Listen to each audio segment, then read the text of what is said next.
40 million euro under the ZGP program to tackle these challenges. So, and how does the LiveZim fit in all of this? Well, in simple words, we see the LIMS project like a sort of applied research component of the ZGP program. They complement each other. They contribute to each other's success. What the LiveZim project wants to offer are climate-smart innovation to be used in the livestock-based production system and to improve surveillance of control of livestock diseases, which are posing one of the major challenges to the livestock in Zimbabwe. On this front, on this surveillance and control of diseases, the LiveZim project has provided capacity development support in several ways.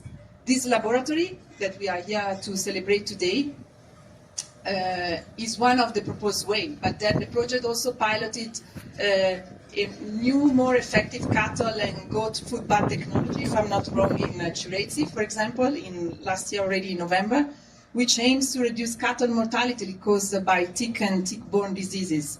And under the project, they are planning to scale it up also in other districts.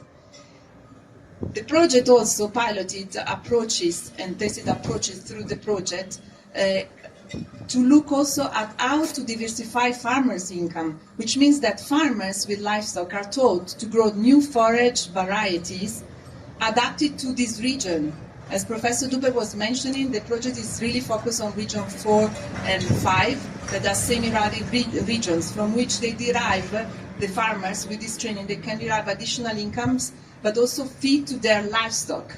We are talking about science-based livestock production system, where the methods and approaches that are tested and that are proposed to the farmers are climate adapted and cost efficient for the rural population of this population living in semi-arid agroecological zone.